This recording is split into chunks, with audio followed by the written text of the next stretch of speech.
Hello, good morning, and welcome to Morning Brew on Politics Social. I am not Super Chat. I'm Graham Hughes. Hello. welcome. It is Thursday, the 13th of November, 2023. And welcome to one and all. We've got Harry Flashman in the chat. We've got Lost Missionary. We've got Martin Harrow. We've got Diz. We have got Simon Smith. We have got Bad Fairy as well, and others. If you'd like to join our friends in the chat here, all you need to do is hit the subscribe button, wait for 1 minute, and you'll be able to put stuff in the chat. Everyone's very friendly, don't be a troll. So today we're going to be talking about Donald Trump, but we're going to be talking about how much of a gobshite Donald Trump is. So, got to take the rough with the smooth. So 20,000 plus pages of Epstein documents just dropped. So Congress, not a random leak, has released an enormous tranche of material from Epstein's estate. Democrats dropped 3 key emails first. Republicans responded with tens of thousands of pages to balance the narrative. But that kind of accidentally blew the story wide open. This isn't about new allegations, but new evidence of connections, conversations, and contradictions on behalf of the Trump White House. The story is now about Trump changing explanations of his past relationship with Epstein and why the White House is behaving like it's got something to hide, which it quite clearly does. So the 3 emails that the Democrats released, the spark that lit the fuse. First one was an email from Epstein to Maxwell, his girlfriend, in 2011, saying the dog that hasn't barked is Trump, referencing the curious incident of the dog in the nighttime from the Sherlock Holmes story. Epstein tells Maxwell that Virginia spent hours, not years. Epstein told Maxwell that Virginia Giuffre spent hours in Epstein's house with Trump and that she never once mentioned Trump, which he finds significant. And Maxwell responded, I've been thinking about that. And Republicans later redacted the name, but, it was Virginia Giuffre. And the clarification is that Giuffre never herself accused Trump of abuse. In her depositions, in her memoir, she never said Trump was involved in any wrongdoing. But it doesn't erase the fact that Epstein and Maxwell discussed Trump's presence with her. And also, Trump's a powerful person. Of all the powerful people that she went up against, disclosing all this stuff, was she really, especially when she was writing her memoir, was she really going to go up against someone with the full backing of every arms company, tobacco baron, every single oil oligarch, oil company, every billionaire on the planet, Saudi Arabia, Russia, all the American techno-feudalists, Silicon Valley? Was she really going to go against all that? Trump is very, very, very well protected by the abusive billionaires out there who are majority pedophiles, and they can get away with it because they're billionaires. And then these idiots run around going, that Elon Musk, he knows to think or two, doesn't he? Because he's an idiot's idea of a clever person. This is Elon Musk, the famous the Hyperloop fame, the guy who said we're going to have rockets. We're going to take rockets to get to Tokyo. We're going to fly up into the sky, and then we're going to come down in Tokyo, because that's a sensible way of getting people around. See you later, Tom.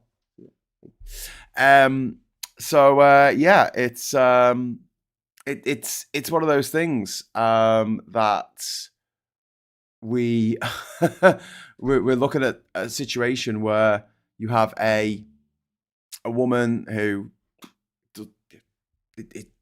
just living a normal life pretty much, and she's making some pretty powerful enemies by what she's been saying and the stuff that she's put out.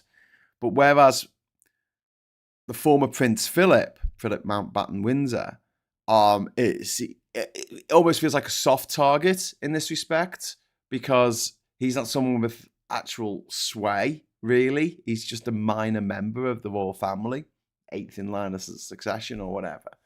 Whereas, Trump, it is a bit scary for people who put the head above the parapet. And it's why so many people now, especially celebrities, are just not talking about him, because they don't want the wrath of the things that man can do, essentially. And then there was another email for Epstein and Michael Wolff between Epstein and Michael Wolff in 2015. Wolff is a journalist. He's writing a book, and he tells Epstein that he warns Epstein that CNN is about to ask Trump about their relationship between Trump and Epstein. Epstein asks what Trump should say. Wolff replies, "Let him hang himself if he lies," suggesting that Epstein had leverage over Trump. What leverage that is, we don't know. But we know that Epstein famously recorded sexual encounters in his house and on his island and on his plane where Trump met his current wife on Epstein's plane, which was also known as the Lolita Express. That same plane that Trump used to get around when he was canvassing for votes when he was campaigning last year, he used Epstein's old plane. And then in 2016, Wolff tells Epstein that he could help finish Trump. The words he used were finish him, just like in Mortal Kombat, implying that Epstein had information with political impact. And then Epstein in 2019, before he died, and don't forget, here's a good question to ask people who support Trump. You ask them, which president was in office when Epstein killed himself? Because all these they love their conspiracy theories. I went to see Begonia last night, which was quite fun. It's basically, I don't want to give too much away, but it's Richard Branson and J.D. Vance kidnap Philomena Kung because they think that she's an alien. I think that's what happened. Something like that. Anyway, it was quite wacky. Anyway, so in 2019, Epstein said Trump claimed to have asked me to resign, which Epstein called untrue. This is about Epstein said, of course, he knew about the girls, and he asked Ghislaine to stop. Stop what? Stop talking about it. Stop. This is in 2019 when he's in jail. This is when Ghislaine wasn't in jail. Yeah, well, these mad conspiracy theorists who kidnap Philomena Kung thinking that she's an alien and shave her head. This is the kind of Trump people that they won't believe anything. So this doesn't really matter because it doesn't cut through to this does matter because whereas a lot of the stuff that we throw at Trump, they don't care. We can call him a Nazi, we can call him a fascist, and these lunatics, these fringe conspiracy theory lunatics, they don't care. They don't give a shit that he literally said the words, grab him by the pussy. He said those words. He bragged about sexually assaulting women, saying you can do that if you're rich. This is a man who was found culpable of rape in a civil case, in a courtroom. But yeah, the little bit of hope is that because this fits in with the conspiracy narrative, lunacy, blah, blah, blah, they will actually listen to this one because it fits in with their narrative. These are the same people who, don't forget, thought that there was a paedophile ring led by Hillary Clinton, which met in a basement in a pizza parlor in Washington, D.C., a pizza restaurant that didn't even have a fucking basement. Like, they met in this basement that didn't exist. The guy turns up with an AR-15, demanding to see the basement and free the children. This is the kind of lunatics we're dealing with. There's 77 million of them voted for Trump. So, not holding that much hope for the future of humanity. But, so the Republicans then saw these emails and then they sort of freaked out a bit because, the contradictions. Trump said that he had claimed up to this point that he had thrown Epstein out of Mar-a-Lago. He had taken his membership away from him, whereas from a private email to his girlfriend while he was in jail. He was like, well, I was never a member of Mar-a-Lago. There was no reason for him to lie at that point. He never thought these emails would come out, presumably. But yeah, Republicans released 20,000 pages aiming to dilute the Democratic releases. But instead, it gave extra material to journalists who were searching for more damaging content. And they may have found it. Epstein's staff tracked Trump's travel movements for years. Emails from pilots and staff monitored Trump's arrival at Florida airports, note fundraising events, and tracked his visit to places near Epstein's properties. And they said, they often use the same airport. So Epstein's team monitored the shutdown windows, if you say so. And then we've got Epstein repeatedly mocking Trump in private emails. He wrote to Larry Summers and called Trump borderline insane, nuts, and evil beyond belief, which is a bit rich when you're an evil paedophile who's serving a very long sentence in jail for being an evil paedophile to call someone else evil beyond belief. I mean, yeah. But what stop clock right two times a day. I mean, it's not criminal, but it's proof of a once close relationship in which Epstein felt comfortable discussing Trump. And then Epstein wrote that he knew how dirty Donald is. This was an email to a former White House consul suggesting he believed Trump had a lot of skeletons in his closet. And then we've got the Epstein, the fact that he tracked news surrounding Roger Stone, Michael Cohen, and other Trump allies at the time. Obviously, Michael Cohen's no longer an ally. But this shows that he was following the Trump scandals intensely, implying ongoing interest in Trump's political life. And then the White House just fucking panicked, and this is why it all looks like a cover-up. The White House held a situation room briefing about Epstein with Trump, Pam Bondi, Kash Patel, and Deputy Attorney General Todd Blanche met Lauren Boebert to discuss the Epstein-related votes, a national security level venue being used to cover up a sex scandal of Donald Trump's own making. A sex scandal that involves trafficked women and underage girls. Trump previously promised to release the Epstein files, then he blocked them. He and his attorney general pledged transparency and then reversed once he was in power. And obviously this fuels suspicion. Nancy Mance refused to put her name from the petition to force a vote on releasing the files, citing survivors. And Tim Burchett tried to force an immediate floor vote. So Republicans immediately defying him there. And then this is one of the rare issues fracturing GOP unity. I think some characters like that Marjorie Taylor Greene woman who thought that forest fires were started by Jewish space lasers. She's been incredibly vocal about releasing the Epstein files because she's more MAGA than MAGA. And I think that she, like a lot of these Republicans, are gearing up to do a run in 2028 for the next president after Trump.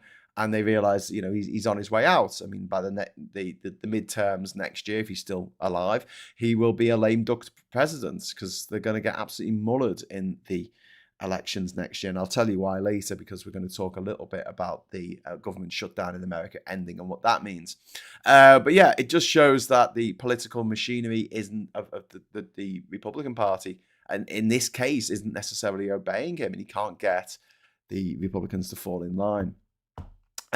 Meanwhile, in the UK, obviously Andrew Mountbatten Windsor, and also Peter Mandelson got absolutely torched. Prince Andrew's 2011 email denying knowledge of sexual allegations. He told Maxwell and Epstein, "This has nothing to do with me," all caps, days before the famous photo with Virginia Giuffre hit the mail on Sunday. This resurfacing forced further retreat from public duties, and he emailed saying, "I can't take any more of this." Well, he obviously could, because he's still with us, isn't he? Peter Mandelson had an exchange in 2016 with Epstein. Epstein joking, 63 years old, you made it. Mandelson replied that he was spending more of it in the US. And Epstein teased in the Donald White House, implying familiarity. This contradicted Mandelson's claim that he cut ties with Epstein years earlier. And this is one of the reasons why he was removed as US ambassador. And there's no evidence so far that Trump committed illegal acts in Epstein's homes. Survivors, including Dufresne, specifically said they never saw Trump commit abuse. Maxwell told investigators she never witnessed inappropriate behavior from Trump. But come on, it's Trump. It's the grab him by the pussy woman, guy, fella, dickhead. It's the grab him by the pussy fella, right? It's the guy who cheated with a porn star while his wife was pregnant with his child at home. He was off with a porn star. This guy is, yeah. And I mean, the scandal is maybe more political than legal in that respect. The issue is Trump's contradictory stories, the White House's bizarre behavior, and the apparent attempt to block transparency. That's what we're really looking at it here. And, why not release the files if the rest of them, if Trump is innocent, the files help him, right? But there you say, I mean, there you go, the contradiction. So he said he barely knew Epstein. He said he kicked him out of Mar-a-Lago. He said he had minimum contact. But the emails show mutual acquaintances, long-term awareness, travel tracking, disputes about the Mar-a-Lago membership stuff, Epstein explicitly referencing Trump knowing about the girls. And, blocking this transparency is probably prolonging the scandal. But is that better for Trump in the short term? I don't know. Is this why they're doing it? But this is happening during a shutdown, falling approval ratings, the absolute disaster for the Republicans last week in the elections and the referendums that took place in America, in which the Republicans lost every single one. There was like some lower down the ticket elections in like places like Kansas and stuff, places where you wouldn't think the Democrats would get a foothold, and the Democrats just fucking stormed it. Absolutely stormed it. But it also undermines Trump's projection of absolute power. The GOP is fracturing on this issue. Good. Long may that go on. And it becomes, an international embarrassment. A Prince and a Andrew and a Lord Mandelson have already fucking fallen. Maybe this might take out a president. You never know. But, Trump says it's a hoax. The Epstein hoax he's talking about now. It's all a hoax. Everything he doesn't like is a hoax. Everything I don't like is woke. But there you go. JD Vance, no couch is safe. Yeah, in Begonia, she's handcuffed to a bed, not a couch. And I thought, oh, that's not what JD Vance would do. But if you watch it, it's good. Don't give away the ending. He's 80, no matter what, he's got away with it, says Alvone. Yeah. Kind of true. It's a cult, says Andy. To which Peter says, check your spelling, mate. So we're also going to talk today a little bit. Actually, before we go on, we're 20 minutes in. Let's set a goal. Let's see if we can get 10 super chats in 45 minutes. Now, I'm going to have to curtail the show today because we do have workmen in. So I do have to possibly go and deal with that at some point. But I'm just going to put a little goal in. Which, why doesn't it never come up with the emojis that I want it to? There we go. All right. So 10 super chats, any colour, in the next 45 minutes. And Diz will get Diz's confetti. And just so you know, I mentioned this last night, but I will be doing a special episode of The Swear Jar at 6 o'clock tonight, 6 till 7, before the watershed, but don't let the kids listen. And we'll be dropping the F-bombs and the C-bombs all over the show. We're going to be having a C unit of the week competition, which we're going to be asking for your votes in. So please join us for that. Sadly, Venezuela has no decent submarines. Might have dissuaded this new, improved, short, victorious war. Venezuela's giving up for war. So in other news, the shutdown appears to be over. Trump signed the declaration yesterday to say that the shutdown is over, and he signed it in his twatty way. Looks like one of those echocardiograms of someone having a fucking heart attack or something. He's signed a funding package to reopen the federal government. So here's the question, right? Is this... Oh, hang on. Before we get into the question, I'm going to go over to, first of all, Viper Scott. welcome, Alistair, who is now a member of the channel. Welcome. You are very awesome. You are very awesome. Thank you very much to Alistair there for joining Lone Star level. And Captain Coconut, £5 super chat. Thank you. 15,000 layoffs at the NHS have approved. This is absolutely despic. Oh, wait, it's admin and managers. Well, it's about time that bloated area was cut. And that's honestly, Captain Cook, when I read that, and I went, 15,000 jobs at the NHS. Fuck. And then I read managers, and I went, and yeah. Do you know what? Cutting these jobs might end up saving people's lives. Because the shorter the chain is to making a decision, when it's a life and death situation, the better the outcomes. You need a short chain when it's life and death. In fact, in anything, I think you need quite a short chain. But having to go up to different managers and different departments, and having all these different departments not talking to each other, and then having different hospitals not talking to each other, and having it's a nightmare. It's a nightmare. So Viper Scott, member for 13 months. Quick time it has been. Thank you. And then Alistair there, Viper Scott, has sent 5 Politics Social gift memberships. That is so kind of you. So now Alex Adam, Pete Vanden Cat, C Dizzy Dizzle, Howard Kendrick, and Toyota Corolla. For some reason, it's giving you actual names here instead of your @handles. You are now all members of the channel. So you can join, you get a little rose after your name. You will get a lovely little, you'll get your name at the end of the show. And also you'll get access to the Politics Social Discord server if you've not already joined that. So welcome new members. Very exciting. Welcome one and all. And thank you so much to Alistair for gifting those memberships. If you want to do this, this is a great little thing that you can do. It just picks 5 people at random and makes them a member for a month. And if they can decide to continue with that, they can, which I think is really cool. But there you go. So yes, I'm going to move on now. So yeah, we're talking about the end of the shutdown in America. So obviously me and many of my colleagues, friends, Romans, countrymen, were mortified that 8 Democrats, 8 old, rich Democrats voted with the Republicans in the Senate to end the shutdown because they seem to have Trump and the Republicans over a barrel. They had absolutely trounced them in the elections last week, in the midterms, as I like to call them. They had also seen, for an opposition party holding out for this, an incredible amount of support because people really, really supported the fact that they were holding out for the premiums that people pay on their health insurance, which is the model that Nigel Farage wants for the UK, right? He wants the same model. So where you were paying, say, $500 for your healthcare a month or whatever it used to be, it's now going to be $1,000 a month.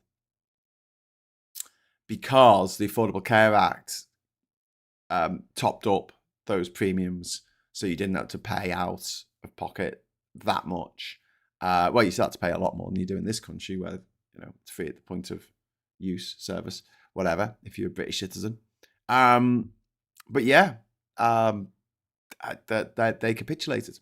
They capitulated, even though they had overwhelming public support, which is unusual for a opposition party during a lockdown. It was making Trump look really, really bad because planes were crashing, air traffic control was all over the shop. The planes were being shut down for Thanksgiving. People were blaming Trump. He was taking away food benefits, SNAP benefits from children. He was taking food from the mouths of hungry American children and laughing about it because he's a sick shit. And it was really looking like, it was going to have to be the Republicans who were going to have to back down on this. And yet the Democrats just caved. And everyone was like, why? Why are you doing this? Viper Scott, thank you very much for the £2 super chat to get one step nearer confetti. Yes, thank you very much. So you're very kind. Alistair's been very kind, very generous this morning. There is another argument. And I hate this because I had to go, but to be fair, and I hate saying that because I end up fucking trying to defend the mad shit that Labour have done. Well, to be fair. But here's the thing, right?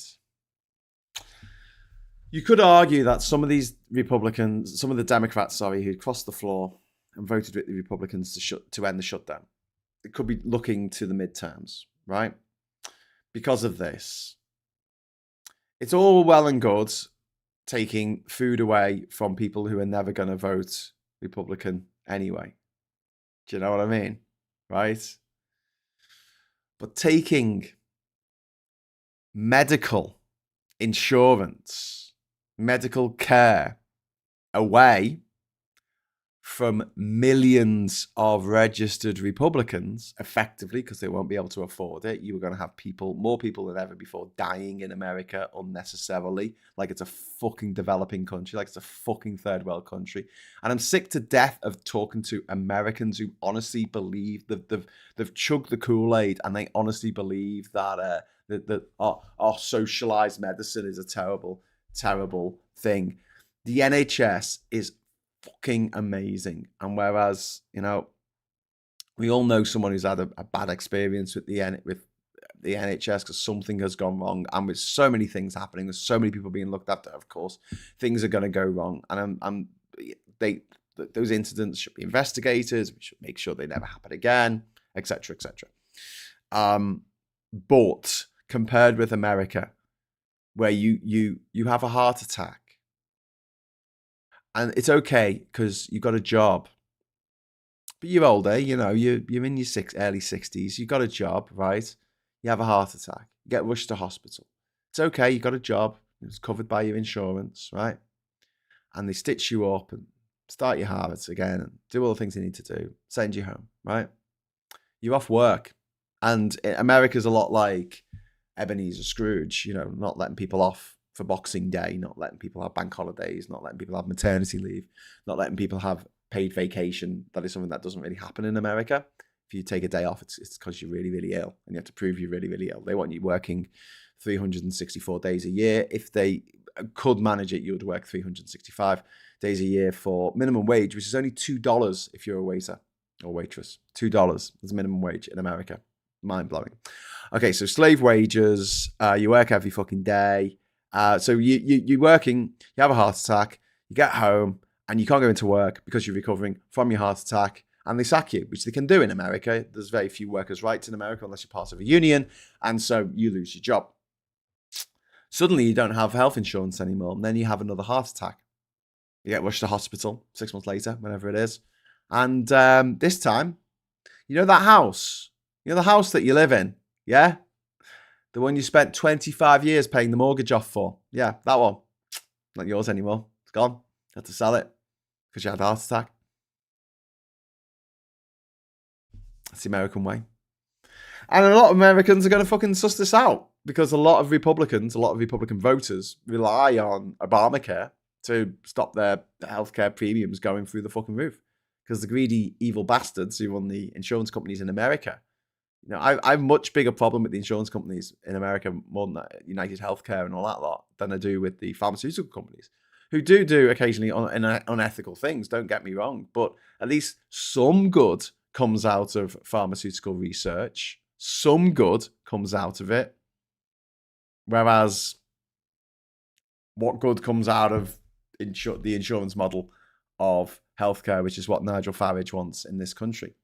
Absolutely nothing. So the argument is that people will realise on January the 1st, when everyone's premium goes up for their healthcare, they'll be like, shit, I can't afford this.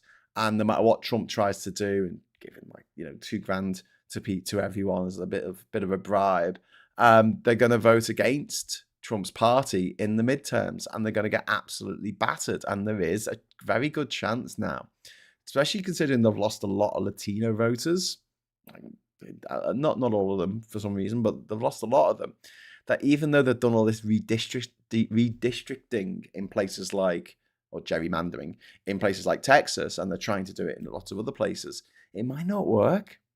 It might actually backfire and end up giving the Democrats 5 more members. You could honestly have a situation after the next midterms in which the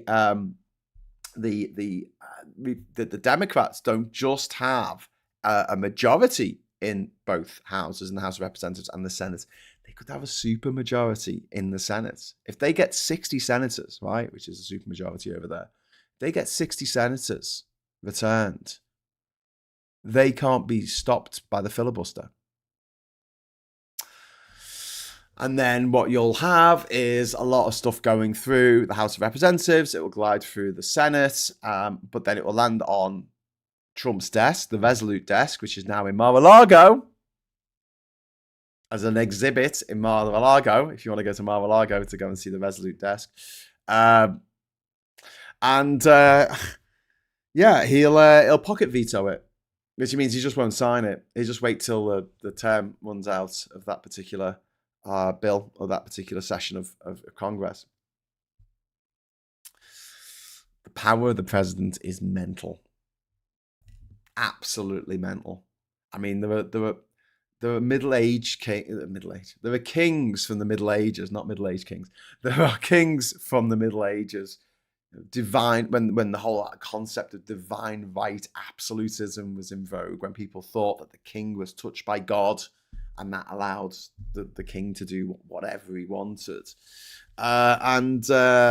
without being above the law, and they'll look at what Trump can do and go, bloody hell. Yuri Nimfaktalov, thank you very much for the £5 super chat. The biggest problem with the Democrats is that people like Schumer, Jeffries, Pelosi, etc. have the same financial interests as many of the GOP. Yeah, I just don't know why people need more than £1 million a year. To be perfectly honest, I don't know why anyone needs more than 100,000 a year. I'll buy all the food you need. Pay off your mortgage, slowly. A couple of trips abroad. £100,000. Why does anyone need to earn more than that a year? I should make it 100% tax on anything that you earn above 100,000. Oh, that'd be great. With the normal amount of tax given to the medical sector in America, they could pay for an NHS, no more premiums. Yes. Yeah. That is completely correct, Andy, saying that the amount of money that Americans pay towards Medicare and Medicaid is more proportionately than we pay towards the NHS. And Medicare and Medicaid cover children, veterans, old people, disabled people. Like, it doesn't cover everybody, whereas the NHS covers everybody. It's more cost effective for the American taxpayer to have an NHS-style system, but they don't. They have a insurance system that costs them an absolute bloody fortune. And what are you going to do? If you're ill, if you're going to die, you're going to spend as much money as you can to keep yourself alive. Or, I mean, heaven forfend, it's your child. How much would you spend to save the life of your child? People spend thousands, tens of thousands of pounds saving the lives of their animals, of their pets, for Christ's sake. Never mind the actual flesh and blood. People get desperate and they end up cooking crystal meth just to pay their fucking, hospital bills. Ms. Paula Thomas, thank you very much for the £10 super chat. In the USA, no pharmaceutical research is done by the drug companies. It is done by the government through the National Institutes of Health, who then give it to the drug companies. Okay. And then we've got Urbane Legends, £2 super chat there. All presidential republics end up with a dictator. That's quite astute. Yeah, I think you're right, mate. Thanks for the super chat. And I think you're right. Presidential democracy is a stupid way of running a democracy. I'd much rather live in a constitutional monarchy, where you have a head of state who's just a figurehead, really, who doesn't actually have any real political, any political power in that respect. However, it does act as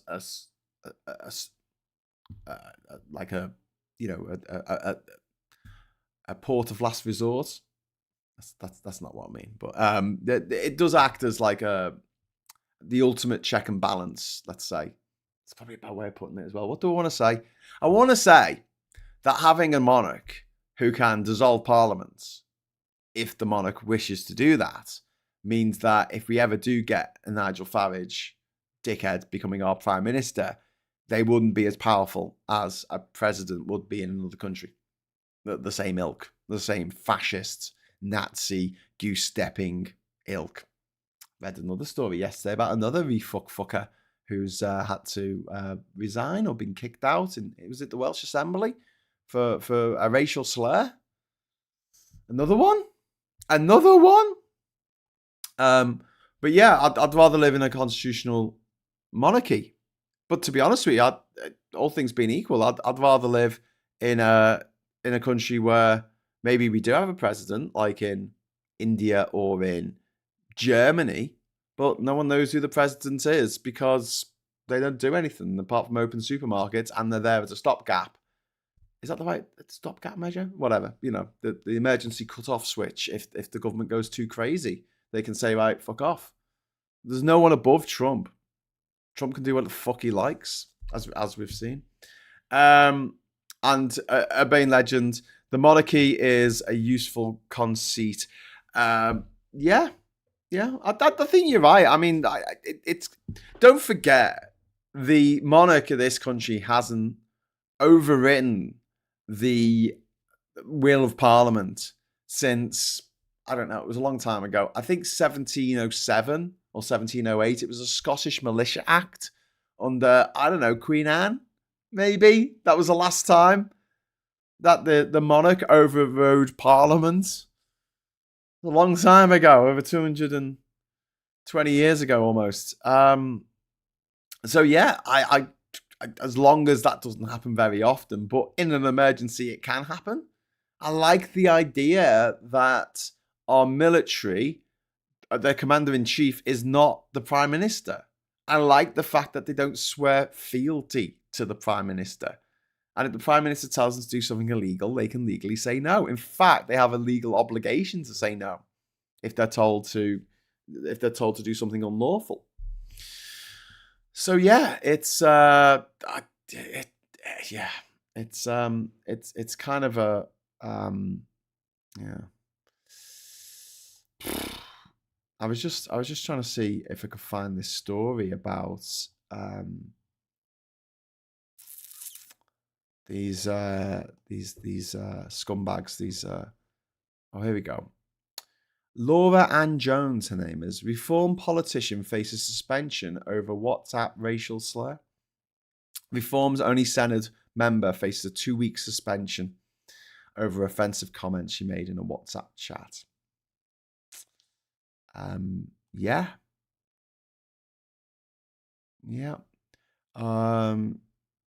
Okay. She used a racial slur to describe Chinese people, which I'm not going to repeat here because obviously I'm not a racist gobshite.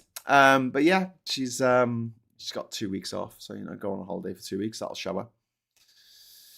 Painful. Anyway, so yeah, back to the whole shutdown thing, the government shutdown. I can also see, to be fair to the knobheads in the Democrat Party who voted to end the shutdown, that Americans are suffering. People won't be able to go home for their Thanksgiving. The American children were going hungry. So I can understand that compulsion as well to stop the suffering. But then at the same time, I'm kind of thinking, yeah, but did they really give a fuck? Do they really give a but I think that the concept that they looked at what happened last week, they looked at the fact that the Democrats did so well, and then their thinking is next year, January the 1st, when everyone's insurance premiums for their healthcare in America is hiked, it's going to be hiked for like 16 million people or something mad. A lot of people are going to be affected by this. And don't forget, it's not just, when it comes to health, it's not just the people who are ill, who are injured, that need help, that are affected by it. It's everyone around them.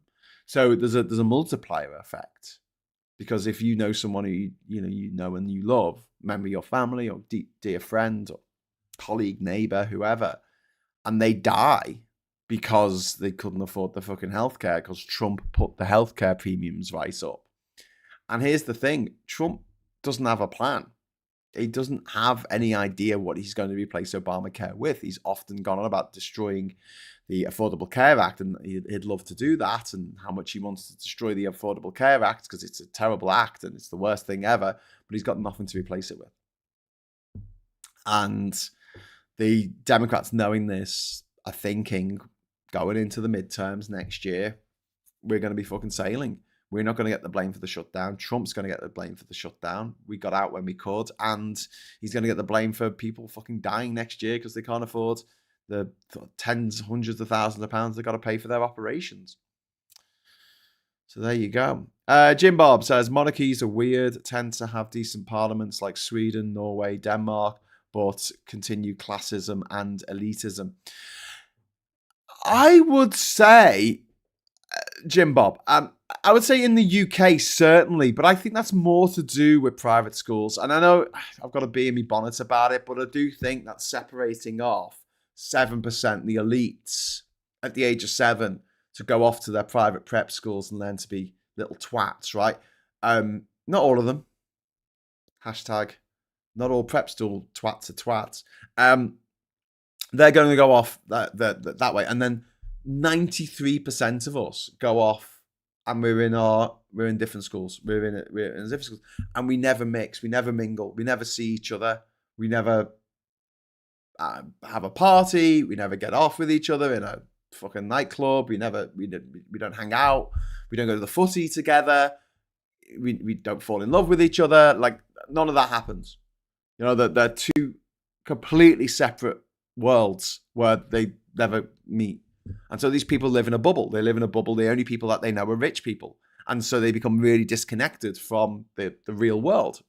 And this is the huge problem. And this is a huge problem for our society. But I wouldn't say that about Denmark.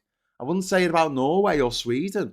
Or I definitely wouldn't say it about Finland. Not that Finland's a monarchy. But, you know, these countries are a lot more chilled.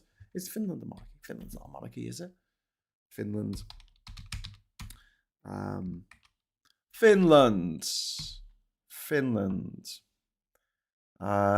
It is a ethnic groups, religions, and government. Yeah, it's a unitary parliamentary republic. So there you go. Didn't think they had a monarchy in Finland. I've never heard of the thin king. Wouldn't it be funny if they had a thin king, but he was actually really fat? Where's Kate Smith? If you're lurking, someone misses you. Oh, hell. Sweet. We've got sad as the wife came from a very well-to-do home. Mr. Tiss says, long-standing friends of mine in USA almost broken by healthcare issues, still working both in their 70s. That's soul-crushing. That is soul-crushing. Almost broken by healthcare issues. I know people. I know people who've lost everything because they've got ill. Because they got ill. You're infected of. Thank you very much for the £5 super chat. Be in your bonnet, more like a wasp under your hat. Here's the confetti. Got a wasp in me hat about the way that private schools separate out. So I think the monarchy is kind of like emblematic of that. I would like a reform of the monarchy. I would like it so a much slimmed down royal family. I don't give a flying fuck what Princess Eugenie or Princess Beatrix or any of these motherfuckers are doing it from one day to the next. I don't care. I just don't care. It would be like learning about what Tony Blair's second cousin was up to at the weekend. I don't care. You know, or Keir Starmer's uncle. What's Keir Starmer's uncle up to? Let's find out. Come on. He's got a niece, you know. Here's a picture of Keir Starmer's niece on the front cover of every fucking newspaper every day. Fuck that shit. And yeah, I mean, I don't know. I don't think that Prince William will necessarily make a particularly bad king. I think that you know, the worry is that if instead of having a monarchy where it's kind of a bit, I'm going to say it's random, and you're going to look at me and go, what do you mean it's random? It's hereditary. That's not random. No, but it is, isn't it? Because we don't choose who the leader is. It's just whoever happens to pop out of the queen of the day or the princess. And in that respect, I do worry if we did have a president of this country, an elected head of state, you'd get people like Nigel Farage or Rolf Harris or, Jimmy Savile becoming the fucking leader. And don't say it wouldn't happen, because you know it fucking would. People are dickheads. They vote for all kinds of fucking bullshit. They vote for the razzle dazzle. I'll always go back to that episode of The Simpsons where they build the fucking monorail because someone sings a song. And I'm just like, Viper Scott, thank you very much for the £2 super chat to make Diz happy. Bunny time. Yay. We only need 2 more super chats. We have 18 minutes. Oh, bags of time. Bags of time, my friends. Bags of time. But I will have to wrap it up when the plumber gets back. And when I hear him come in, I will have to go. Also, I've left the front door open. So if someone just walks in, obviously I will have to go and check who it is. I hope it's the plumber. Back from Screwfix. Cathal says, having a monarchy next door is like having a neighbour who's really into clowns and has clowns. Dubbed in the hands with clowns murals, displays clown dolls in each window. And yeah, Cathal, that's... was it Fintan O'Toole who wrote that? No, it wasn't Fintan O'Toole. It was another Irish writer. And the punchline is, your granddad was killed by a clown. That's what it's like being Irish next to Britain and a weird obsession with the monarchy. These other countries do have monarchies. I mean, Thailand's aside, Thailand's nuts about it. Maybe Eswatini, bit nuts about it. But those Nordic countries and Spain has a monarch, they're not mental about their monarch. Do you know what I mean? They're not fucking crazed about their royal family, whereas we are here, and that's kind of embarrassing. I think that needs to be pared down a bit. Time to please Diz, says Martin Harrow with the £2 super chat. Thank you. And Saz does it. Saz drops in the confetti. Well done, Saz. Thank you so much. We got some confetti. Woohoo! Thank you so much. And blah blah CW says, for Diz! Thank you so much, blah blah CW. And thanks, Diz, for encouraging people to give a little for the super chat fund. Keep the channel alive. Keep me alive. Keep me going. It's happened. We've had Weird Kings and the like before. Look at the Georgie Porgy nursery rhyme. Indeed. I know. I DM'd her and heard nothing. Hope she's okay. Certainly, she's having a quiet time. I'm talking about Kate. Yeah, I hope she's all right. Lost Ministry says, thank you to the confetti enablers. Enabler is never a good term to use for somebody. So I'm going to head over to the papers now. First of all, we're going to go over to the Times of London. I'm in the most exclusive club and it's free. What is that club? I don't know. I don't care. And then we've got PM told to fire top aide as civil war hits Labour. McSweeney and Storm over Streeting's briefing. So this is yesterday. We're talking about it in the show. Downing Street put out briefings against Wes Streeting, saying he was trying to give up to be leader. And it turns out that people think that it was Morgan McSweeney who put that shit out. And this is official stuff from Number 10. He's got to go. He's got to go. People don't like him. And no one likes him. MPs don't like him. I don't know why he's still there. Should be gone by the end of the day. Mr. Tisk, thank you very much for the £2 super chat. Are all presidents bad? Faith in electorate? No.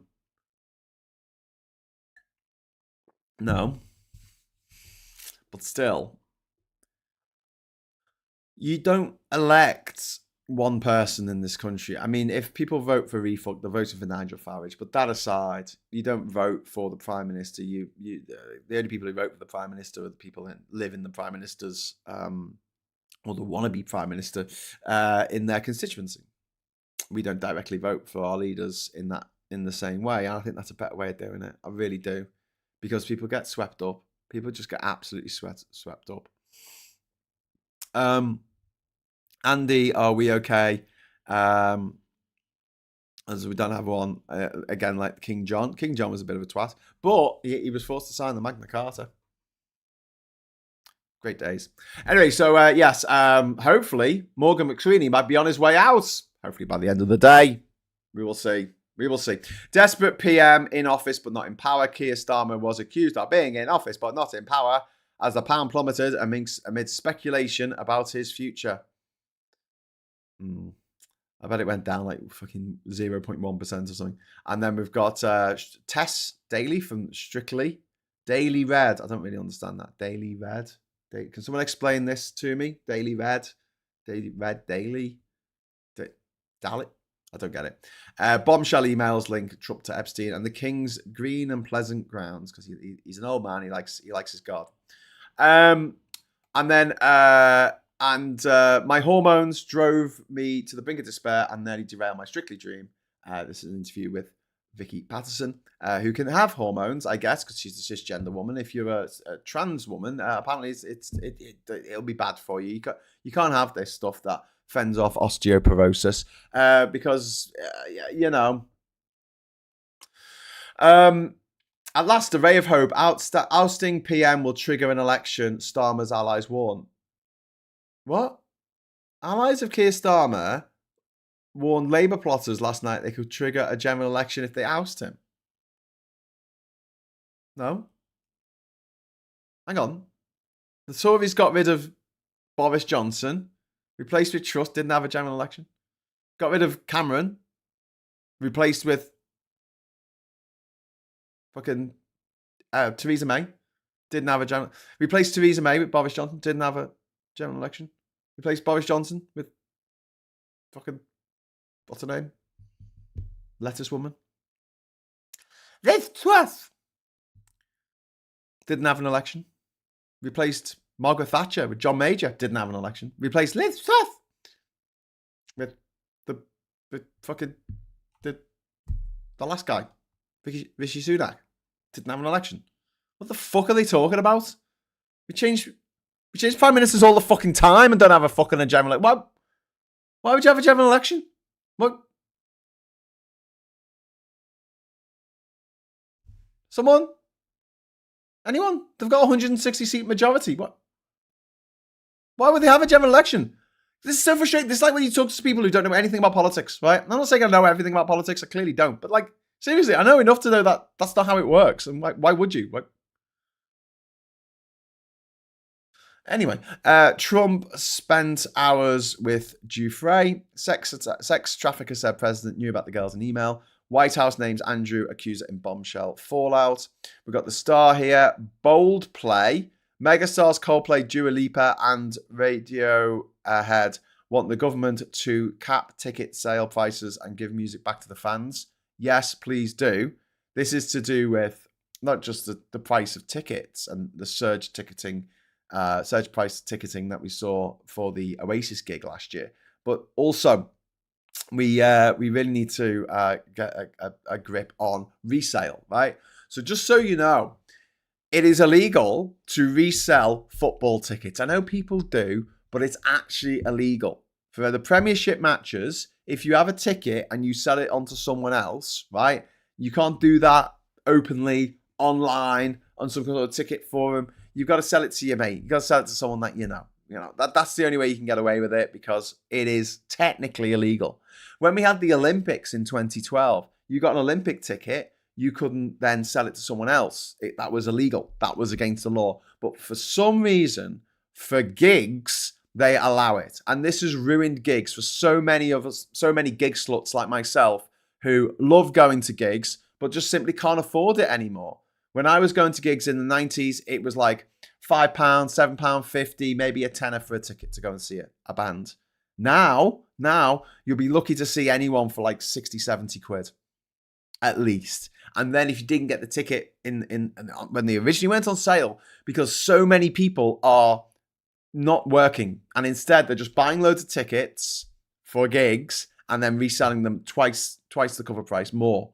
So for someone like me, I'm looking at the prices to go and see someone, a band that I want to go and see that's sold out. And suddenly the tickets are £300, £400, £500.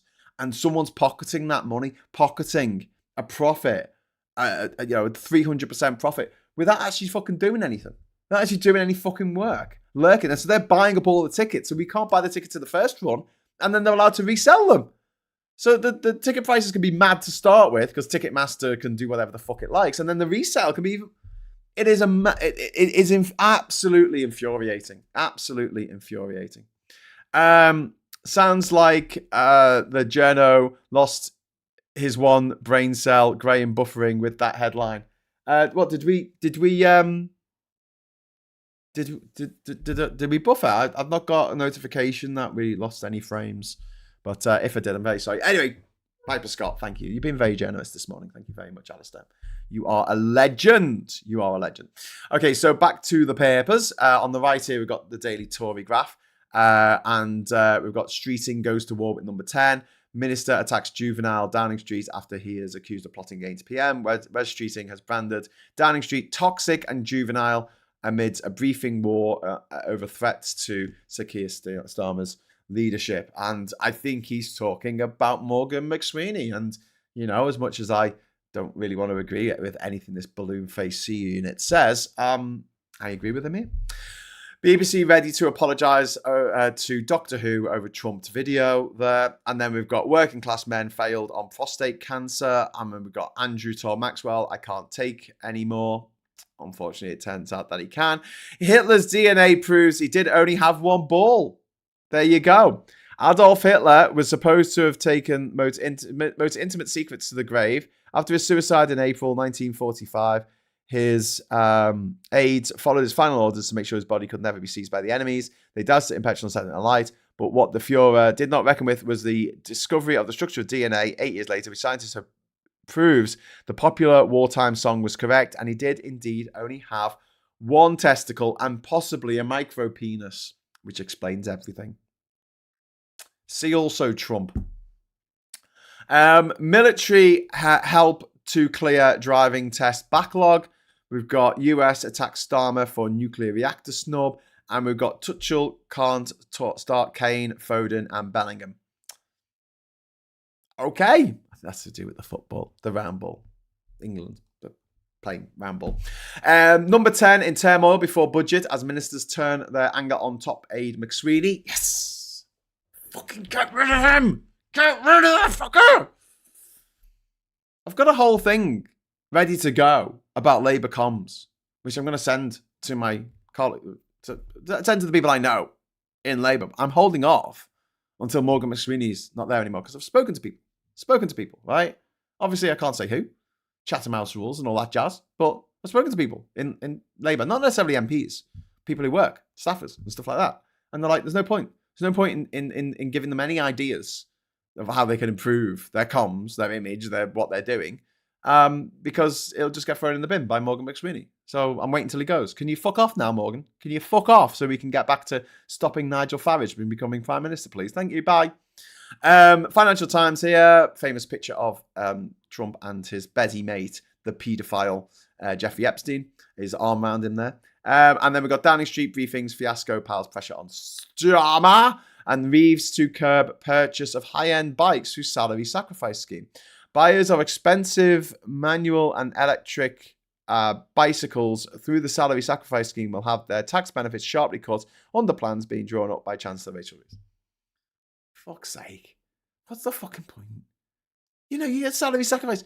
A bike's a couple £100. Do you know what I mean? Like, what the are there that many people who are using the salary sacrifice scheme to get themselves a fucking bike? I mean, okay. Honestly, I just find it a bit weird. She goes after the weirdest stuff. She really does. We've got The Guardian on the left here saying the Hunger Games isn't that good. It's only got 3 out of 5. And then we've got he knew about the girls. Epstein's messages pile pressure on Trump. We've got Streeting, I am and I have always been a faithful Health Secretary Wes Fury over number 10. Rumour that he is leading a traitor-style plot to banish Starmer. Yeah. And then we've got the picture of Trump again with his Betty Epstein, with Trump's immigrant wife there, and Epstein with his immigrant wife. Standing there with their favourite immigrants, the immigrants that they don't want to deport. And new emails reveal Trump spent hours with Epstein victim. Yeah. You see, this is the thing with powerful men like Trump and Epstein and Nigel Farage. They have a huge problem with foreigners unless the foreigners will let them fuck them. And then they're okay. They're all right, you know. Oh, they'll do that? Okay. You see the same with people who get mail order brides from Thailand, etc., who are like deeply, deeply racist, horrible, gruesome people who, men, obviously, who, suddenly just to say, well, yeah, but that one's all right, because, you know. Anyway, when was the last time you bought a bike? A decent one is at least 800 quid, says Martin Harrow. Yep. Come on, compare with a car. Fucking a decent car is what, 20,000 now at least for like a fucking bargain basement model to buy new. I mean, it's peanuts compared. And a decent one, I mean, if you're just going to fucking work on it, you don't need one of those mad bikes with the fucking handles and the horseshoe shaped handles, and you have to bend over, give yourself scoliosis, and the seat digs into your arse, and you get home and you're like, oh god, I can't get comfortable ever again. Yeah, you don't need one of them. You don't need to dress up like an alien. George, thank you very much for the £2 super chat. Is McSweeney a right-wing stooge, plant mole? I don't know. Do you mean the trafficked first lady? Well, yeah, could be. Just looking outside, it's absolutely pissing down here in Durham. And last night it was pissing down all night last night. And I hope to see the Aurora Borealis because there was a big solar storm yesterday. But no, we couldn't see anything because of the fucking cloud. But I wouldn't be riding my bike to work. Well, I work in here, so, you know. Work in the spare room. You know that folds out into a bed? That's what see the little bit thing that's sticking out there? That's a little handle. So you pull. Stop. This is our spare room. I'm just, you know, in here. Don't tell the Tories we've got a spare room. They'll tax us more. Got morning guys saying, Jamie, I'd rather have a tricycle with a basket just to go shopping. Probably get nicked outside Tesco's. I'll stick with my chopper. My rally chopper. Get to the rally chopper. Great bikes. That's the thing as well. It's like getting your bike nicked, having to chain it up. Wouldn't it be better if you had like a key and you could just press a button on a key and that just immobilized your bike? That'd be great. Was the other in the Albert Hall though? Yes, Sid. The other was in the Albert Hall. His mother, the dirty bugger, cut it off when he was small. She threw it apparently into a conker tree. It landed, or so I'm told, in the deep blue sea. And the fishers, they were suspicious and had scallops and bollocks for tea. Anyway, gotta go. The guy's here now, so I'm going to say thank you for watching. I'll see you at 6 o'clock tonight, and until then, I'll say hello, good evening, welcome, and goodbye.